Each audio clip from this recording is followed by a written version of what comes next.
We lived in a semi-detached cottage. I think there were three of them, so six houses in all, right next to a concrete factory where my dad worked. I remember my youngest brother being born. It was at home, it was in these cottages. I believe that I was actually born at my nana's house, which was about 7 miles away. My nana lived, as I said, about 7 miles away, and she was there. She was there that day that my brother was born. And I remember this very well, standing on the landing outside my parents' room, hearing screaming and noises. And I remember just sitting there, wondering what was happening. I remember feeling scared. I remember lots of shouting, but I remember lots of shouting, not just that day, but nearly every day, possibly always.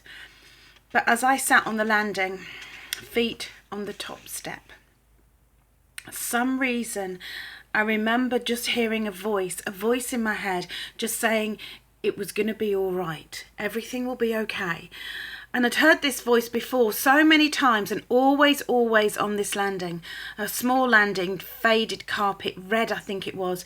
There was a small window, a wooden window, and there was paint peeling off it, and a dusty window shelf. I remember that it had dusty fake flowers upon it, and it was always really dusty. I think, as far as I recall, they were orange faded curtains up at the window. The wooden window with the paint peeling off, and they were never ever drawn. At the top of the landing is where I would just speak to this voice, a girl, and I always imagined her as if she was in a pretty white flowing nightie, hair beautifully brushed, long and auburn in colour. She smelt good too. I now know who this girl is, and to her I am forever ever grateful. There were 3 bedrooms upstairs, one to the left as you came up the stairs, which was my parents'. Then straight on from that, from the landing, there was my brother's, and off that a small box room, which was mine. And I had to walk through my brother's room to get to my room. And we lived as a family, as far as I can remember, what you would call the breadline. Nothing wrong with that. Absolutely nothing wrong with that. Our cottage belonged to the factory. For the factory workers, and I remember a coal fire downstairs, a bathroom downstairs, freezing and so cluttered though. I hated that bathroom. More so, I hated the bar of soap that was in that bathroom that sat on the sink. Tea was, if you didn't eat it, you went hungry. And I do not remember much as far as memories of playing with my brothers, or anything more than lots of angry voices.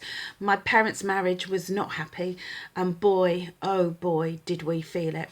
At the bottom of our garden was a bramble bush, and I remember one day my brother and I, my eldest brother, decided to run away. And we ran away to the bramble bush, and we took blankets and I think some slices of bread. But nobody noticed. Nobody noticed we'd gone, so we kind of went back when we got cold and hungry, and decided to go back. All of my life, when I listen to other children or my friends about their childhood, it really is hard to understand. So tune in next time and I'll tell you more.